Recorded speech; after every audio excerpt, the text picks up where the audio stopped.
오늘 우리에게 주시는 하나님의 말씀 봉독하겠습니다. 오늘 우리에게 주시는 하나님의 말씀은 요한계시록 3장 1절부터 6절까지의 말씀입니다.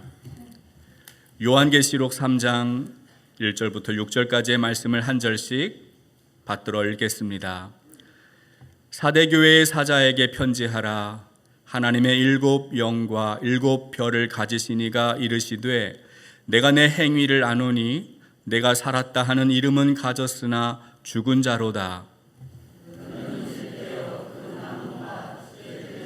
굳게 하라.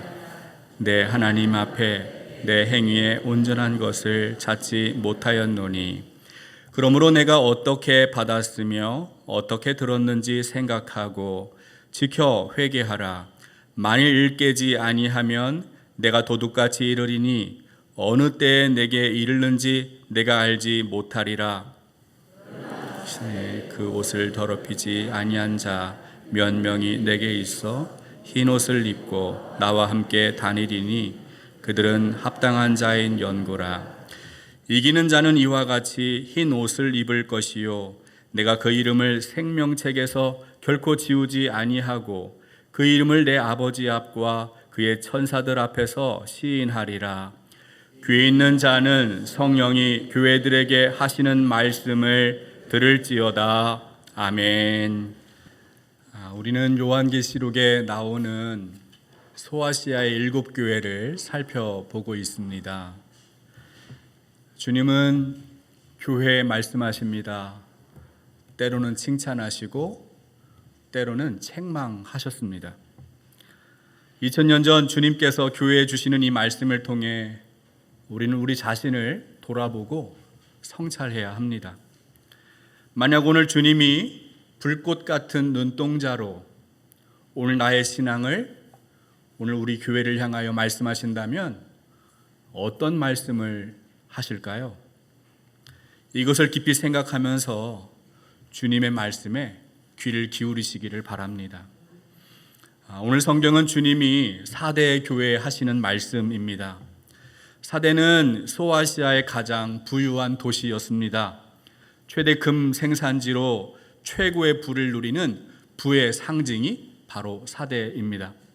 그런 이유 때문에 사치와 방탕의 도시로도 알려져 있습니다. 도시 주변은 높은 암벽으로 되어 있어서 난공불락의 지형을 가지고 있습니다. 그러나 수많은 전쟁을 치렀고 페르시아와 그리스, 로마에 의해서 땅을 빼앗기기도 했습니다. 또한 큰 지진이 있었는데 이 지진으로 도시 전체가 초토화되어서 다시 건설되기도 했습니다.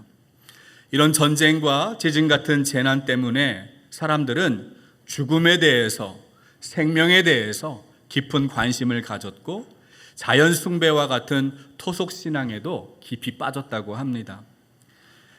금광을 가지고 있는 부자 도시로 돈은 넘쳐났는데 반면에 정서적인 불안과 공포, 두려움에 사로잡혀서 여러 종교를 수용하고 여러 신들을 숭배하는 혼합주의에 빠져있는 도시가 바로 사대입니다. 이런 도시 환경에 사대 교회가 있었습니다.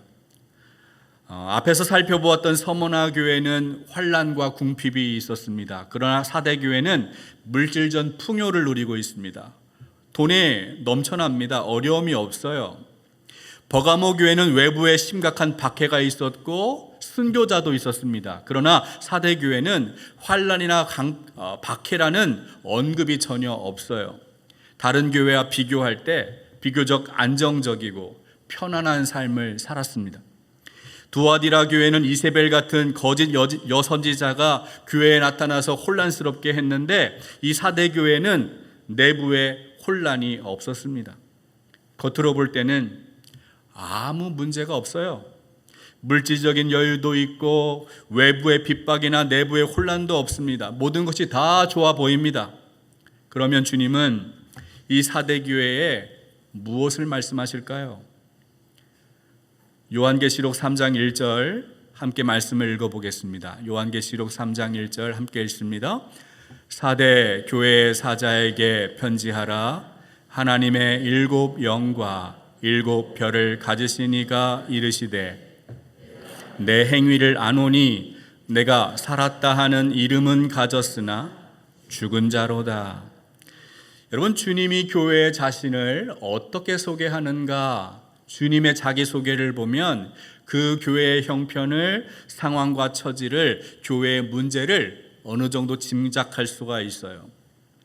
주님은 사대교회 자신을 소개하십니다.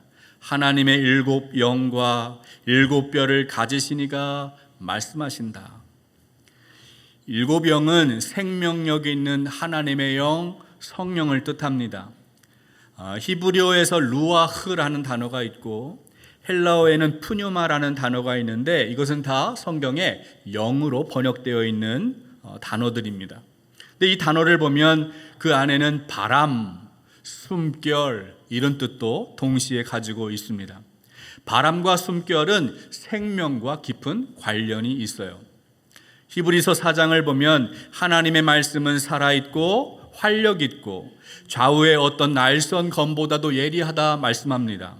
여러분, 하나님의 말씀이 살아있고 활력이 있다는 것은 그 말씀에 하나님의 생명이 있다라는 뜻이에요. 그러므로 하나님의 일곱 영을 가지신 이는 생명을 가지고 계시는 성령 충만한 예수 그리스도를 의미합니다. 또한 일곱 별은 일곱 교회를 상징합니다.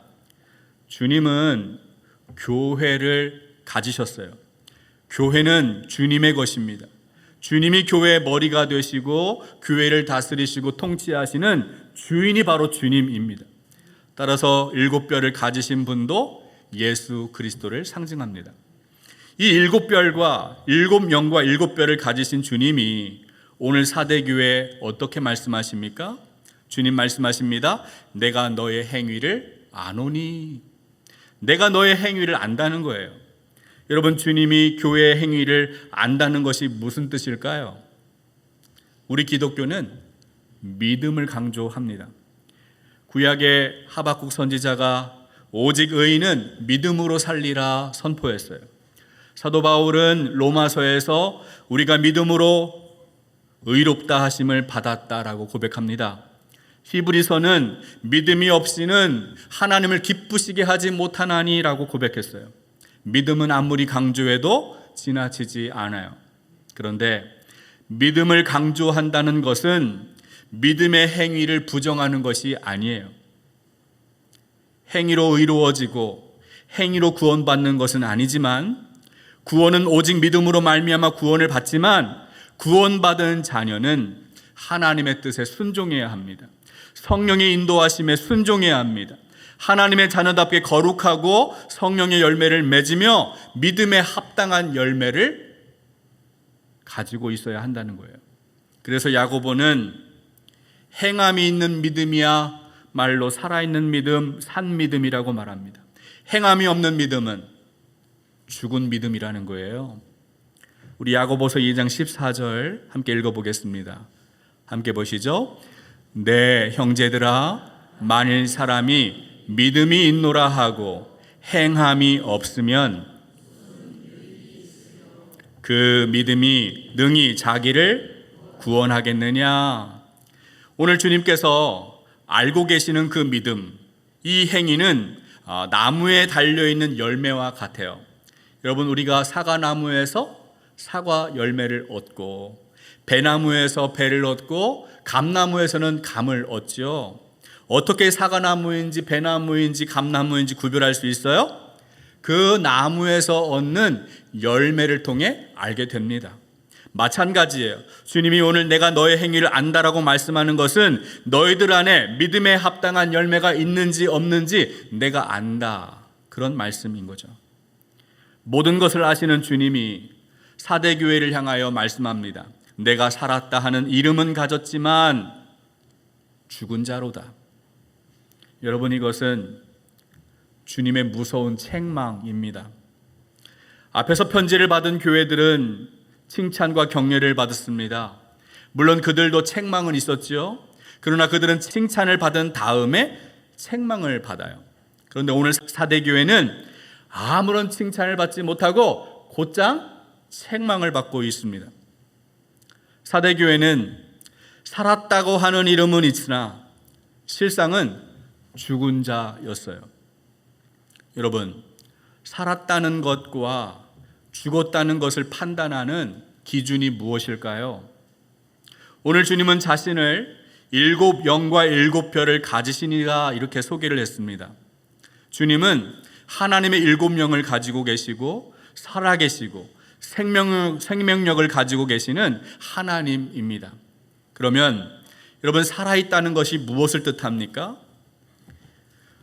주님이 살아계시면 살아계신 그분은 과거의 역사에 갇혀 계시는 분이 아니에요.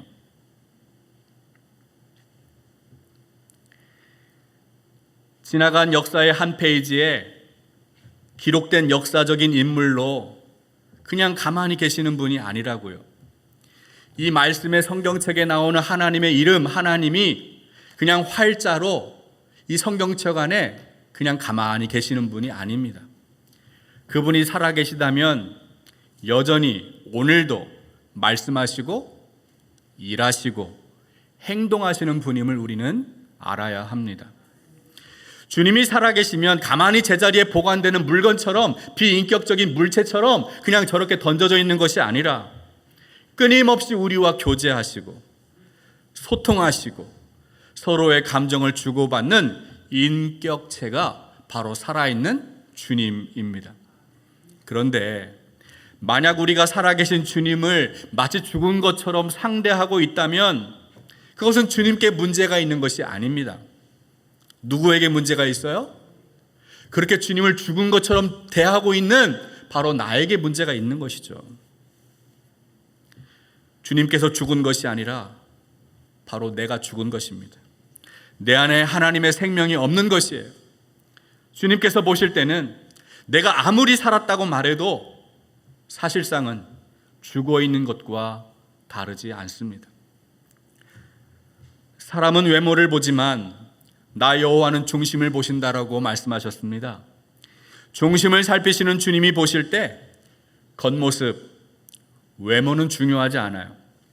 아무리 화려하고 웅장해도 그 안에 생명이 없으면 그 사람은 죽은 거예요. 교회가 아무리 크고 화려하고 많은 사람들이 모여도 그 안에 예수 그리스도가 없으면 죽은 교회입니다. 이 사대 교회의 겉모습은 화려했습니다. 웅장했어요. 돈이 많았습니다. 물질적인 여유가 있어요. 재정이 탄탄합니다. 수많은 교인들이 교회에 모였어요. 교회 밖에서 환난과 핍박이 없고 교회 안에 혼란도 없고 시끄러운 문제도 없어요. 그러나 믿음과 행위가 일치하지 않는 것이 문제입니다. 예수님을 믿는다고 말하는데 세상 사람들과 전혀 구별되지 않고 살아가는 것이 문제입니다. 이것도 좋고 저것도 좋고 아데미 여신도 섬기고 주님도 섬기고 돈과 주님을 동시에 섬기는 것이 문제입니다.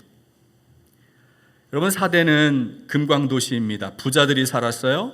그러나 그들의 마음은 늘 불안합니다. 두렵습니다. 그 불안한 마음을 어떻게 해야 하나, 어디서 어떤 문제가 생길까 늘 염려하면서 그렇게 세상의 신도 따라 살았던 거예요. 교회에 출석하고 신앙생활하고 주님 앞에 예배도 드리지만 교회 밖을 나가서는 세상 사람들처럼 동시에 내 삶에 도움될 것 같은 것들을 의지하고 그것이 나의 신이 되어서 나를 다스리는, 그렇게 하나님도 섬기고 돈도 섬기고 하나님도 섬기고 이방신도 섬기고 그렇게 다 섬기며 살아가는 거예요. 바로 이것이 혼합주의 신앙이에요.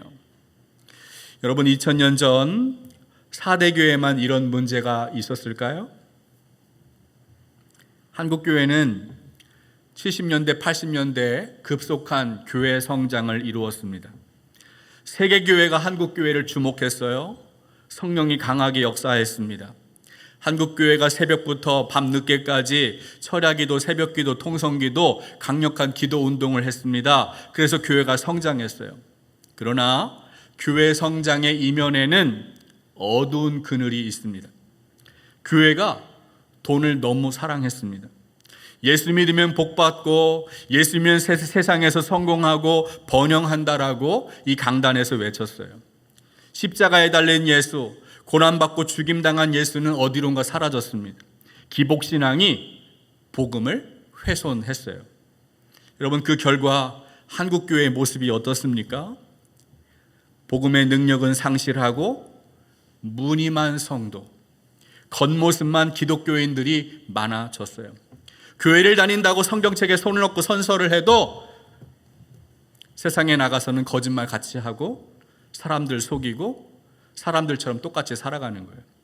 세상이 교회를 향하여 손가락질합니다. 예수님 믿는 사람들 우습게 알고 비웃습니다. 교회에서 실망하고 떠나가는 가난한 교회 안 나가는 성도가 늘어나고 있어요. 10년 전과 비교해 보니까 교단마다 성도가 다 줄었어요. 성도 수가 굉장히 많이 줄었습니다. 30대, 40대 젊은이들이 신앙의 기쁨을 잃어버리고 교회를 떠납니다.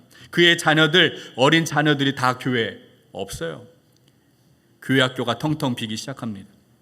개척했다가 문 닫는 교회가 늘어나고 있고 최근에 우리 지방에도 교회가 폐쇄했습니다. 여러분, 이것이 한국교회의 현 주소입니다. 겉모습이 목사이고 장로 권사가 되었고 신앙생활 30년 40년 한 것이 중요한 것이 아니에요. 과거에 내가 얼마나 주님을 열심히 섬기고 교회에 열심히 봉사했는지, 헌금하고 헌신했는지, 얼마나 뜨겁게 기도 많이 하고 무슨 환상 보고 들었는지 전혀 중요하지 않아요. 중요한 것은 지금 내 안에 그리스도가 살아계시는가. 나의 중심을 살피시는 주님이 보실 때 내 안에 그리스도의 심장이 뛰고 있는가. 예수의 생명이 없다면 겉터울이 아무리 좋아도 아무 쓸모가 없어요. 교회 출석하고 교회에 헌신하고 충성하고 인정받아 직분받아서 장로, 권사, 목사, 안수집사 되었는데 아직도 내 안에 예수의 생명이 없고 내가 주인으로 산다면 그 사람은 아무리 내가 살았다 말하고 외쳐도 죽은 자와 다르지 않습니다. 그렇다면 주님은 이렇게 무늬만 살아있고 실상은 죽어있는 교회를 향하여 어떻게 말씀하실까요? 그냥 그대로 죽게 내버려 두셨습니까? 주님이 어떤 처방을 내리셨습니까? 여러분, 오늘 주님께서 사대교회에 어떻게 말씀하시는가 주목해 보시기 바랍니다. 우리 요한계시록 3장 2절 3절 말씀 함께 말씀을 읽겠습니다. 너는 일깨어 그 남은 바 죽게 된 것을 굳게 하라. 내 하나님 앞에 내 행위에 온전한 것을 찾지 못하였노니 그러므로 내가 어떻게 받았으며 어떻게 들었는지 생각하고 지켜 회개하라. 만일 일깨지 아니하면 내가 도둑같이 이르리니 어느 때에 내게 이르는지 알지 못하리라. 아멘. 오늘 주님은 세 가지를 당부하십니다. 마치 의사가 시한부 판정받은 환자에게 처방하는 것처럼 생명의 회복을 위하여 중요한 실천사항을 알려주고 있습니다. 첫째는 깨어나라는 것입니다. 그들은 깊은 신앙의 잠에 빠져 있어요. 정신을 차리지 못하고 있습니다. 이제 깨어나야 합니다. 깰 때가 되었어요. 계속 잠자고 있으면 죽는 거예요. 남아있는 죽은 것을 굳건하게 하라고 말씀합니다. 여기에서 죽게 된이라고 번역한 헬라어를 보면 미완료 과거형으로 쓰였습니다. 이 말은 지금도 이 순간에도 계속해서 죽어가고 있다는 거예요. 그냥 그렇게 죽도록 방치하지 말고 지금이라도 정신 차려서 죽지 않도록 살려내야 한다는 뜻입니다. 여러분, 이것을 여러분 각자의 신앙과 영적인 상태에 적용해 보시길 바랍니다. 혹시 여러분의 기도는 죽어가고 있지는 않습니까? 여러분의 믿음은 살아있다고 말하지만 죽어가고 있지는 않습니까? 주님을 뜨겁게 사랑했던 그 마음은 어디론가 다 없어지고 차갑게 식어지고 있지는 않아요? 꺼져가는 불씨를 다시 살려내라는 뜻입니다. 두 번째는 온전함을 회복하는 것입니다. 여기서 온전함은 속이 꽉 찬 상태를 말합니다. 반면에 온전함을 회복해야 한다면 지금의 상태가 겉모습은 화려하고 웅장하고 많은 것을 가지고 있는 것처럼 보이지만 그 속은 어떻다는 거예요? 텅 빈 상태라는 것입니다. 사람들이 보는 눈은 중요하지가 않아요. 주님이 나를 어떻게 보시는가, 주님이 내 속을 어떻게 보시고 있는가, 그것이 중요해요. 사람들이 나를 어떻게 부르는가, 목사, 장로, 권사라고 부르는 직분보다 더 중요한 것이 무엇입니까? 그리스도가 내 안에 살아계시는가, 예수의 생명이 내 안에 있는가, 이것이 중요한 거예요. 겉모습은 목사인데 예수님은 믿지 않는 목사라면 얼마나 비참한가요? 겉모습은 장로이고 권사인데 주님은 사랑하지 않고 주님보다 세상을 더 사랑하고 산다면 얼마나 가슴 아픈 일입니까? 오늘 주님은 우리에게 온전함을 회복하라 말씀합니다. 세 번째는 생각하고 지키며 회개하라는 것입니다. 생각한다는 것은 복음을 기억하는 것을 말합니다. 내가 어떻게 복음을 들었는지, 어떻게 그 복음의 말씀을 들었는지, 어떻게 그 말씀을 들었는지 깨닫고 하나님의 자녀가 되었는지를 깊이 생각해야 합니다. 그 은혜를 기억해내고 지켜 순종하는 것이죠. 그리고 하나님의 그 은혜를 기억했다면 주님의 그 말씀에 순종하며 살아가는 것, 바로 그 다음에 주어지는 것이 회개입니다. 회개가 무엇입니까? 방향, 전환. 삶의 방향을 바꾸는 것이 회개예요. 은혜의 말씀을 기억하고 말씀을 따라 순종하는 삶으로 나의 삶의 방향을 바꾸는 것, 그것이 회개입니다. 여러분, 왜 주님께서 죽어가는 이 사대교회를 향하여 회개하라 말씀할까요? 그냥 내버려 두시지, 죽든 말든 그냥 포기하시지, 왜 회개하라고 말씀할까요? 그 이유는 주님 다시 오실 그날, 재림의 날이 알지 못하는 장소와 시간에서 일어날 것이기 때문이에요. 주님의 날이 도적같이 임하리라 말씀합니다. 마지막으로 사대 교회 안에는 남은 자들이 있었습니다. 우리 요한계시록 3장 4절 5절 말씀 함께 보겠습니다. 4절 5절 함께 읽습니다. 그러나 사대에 그 옷을 더럽히지 아니한 자 몇 명이 내게 있어 흰 옷을 입고 나와 함께 다니리니 그들은 합당한 자인 연고라. 이기는 자는 이와 같이 흰 옷을 입을 것이요 내가 그 이름을 생명책에서 결코 지우지 아니하고 그 이름을 내 아버지 앞과 그의 천사들 앞에서 시인하리라. 아멘. 이 사대라는 말에는 남은 자라는 뜻이 있습니다. 여기에 있는 남아있는 자들이 누구일까요? 타락하고 오염된 세상에서 많은 성도들이 신자라고 말하고 교회 다닌다고 말하고 믿음 있고 신앙 좋다고 흉내내는 그런 연기하는 신앙생활에 빠져있는 그 무리 가운데서도 진짜 하나님을 믿는 사람들, 끝까지 신앙을 지키는 사람들, 그 신자를 가리켜서 주님이 남은 자다라고 말씀합니다. 주님은 그들이 더럽혀지지 않은 흰 옷을 입고 있다라고 말씀했어요. 여러분, 주님이 주목하는 것은 숫자가 아니에요. 얼마나 많은 사람들이 이 교회당 안에 모여 있는가, 얼마나 많은 헌금이 이 교회 안에서 거두어지고 있는가, 이것은 사람의 관심이에요. 하나님의 관심은 타락한 다수가 아니라 거룩하게 남겨진 소수입니다. 하나님은 그들의 이름을 생명책에서 지워지지 않도록 하시겠다고 말씀하십니다. 그렇다면 반대로 더럽혀져 있는 다수들, 무늬만 성도라고 자청하는 사람들, 겉모습만 신앙 좋고 믿음 좋은 척하면서 살고 있는 대부분의 사람들은 어떻게 되겠어요? 그들의 이름이 생명책에서 지워지게 될 것입니다. 하나님의 심판을 뜻하는 거죠. 여러분, 하나님이 찾으시는 사람은 소수입니다. 하나님이 소수를 주목하고 있습니다. 소돔과 고모라가 멸망하기 전에 하나님은 의인 10사람을 찾으셨어요. 미디안 군대를 물리칠 때 하나님은 32,000명의 군사 중에서 300명만 선택하십니다. 영국의 역사학자 아놀드 토인비는 역사의 연구라는 책에서 창조적 소수라는 말을 사용했습니다.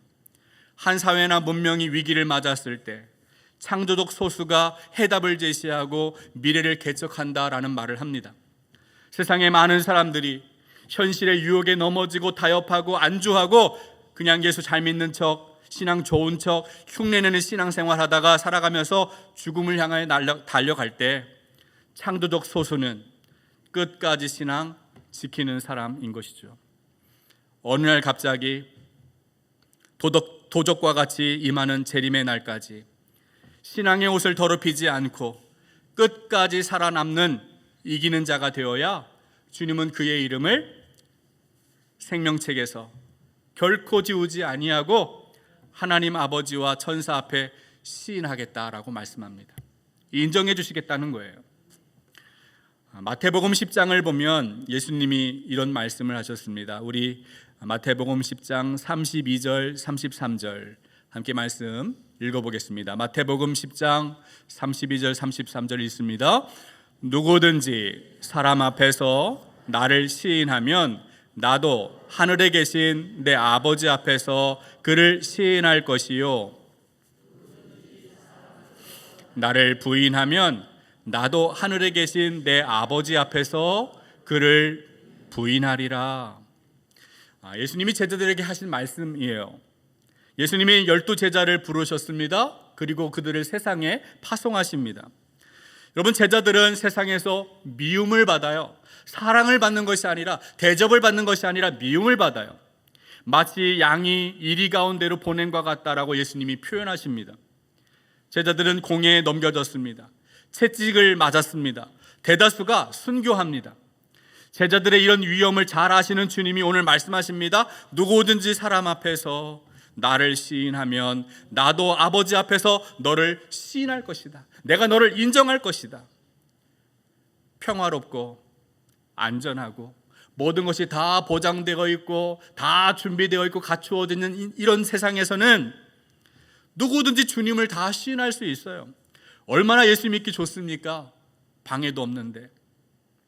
그러나 주님을 시인하기 어려운 때도 있어요.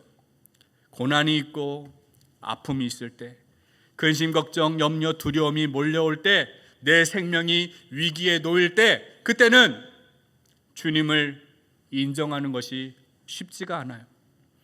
그럼에도 주님을 포기하지 않고 인정하는 그 사람이 창조적 소수입니다. 자기의 옷을 더럽히지 않는 남은 자입니다. 그런 사람의 이름이 생명책에서 지워지지 않는 거예요. 사랑하는 여러분, 오늘 말씀에서 우리는 4대 교회의 모습을 보고 있습니다. 그들은 살았다는 이름을 가지고 있지만 실상은 죽어 있었어요. 오늘 주님께서 여러분의 모습을 보신다면, 나의 모습을 보신다면, 오늘 우리 교회의 모습을 불꽃 같은 눈동자로 살피신다면 어떤 말씀을 하실까요?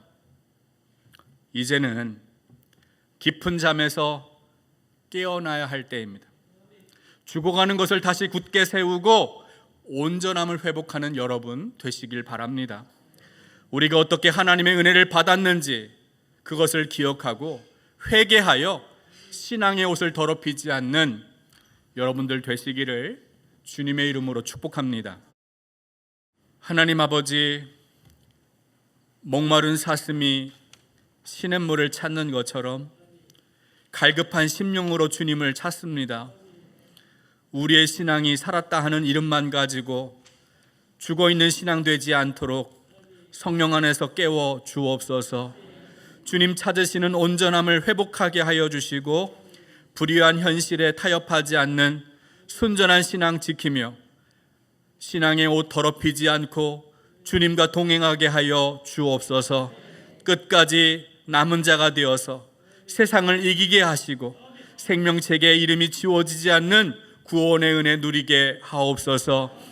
이제는 우리 주 예수 그리스도의 크신 은혜와 하나님의 놀라우신 사랑과 성령의 감화 감동 충만하신 역사가 언제 어디서나 주님을 시인하고 주님 앞에 인정받는 거룩한 신자로 살아가길 다짐하고 결단하는 우리 중앙성결교회 모든 성도 위에 지금부터 영원토록 함께 해 주시기를 간절히 축원하옵나이다. 아멘.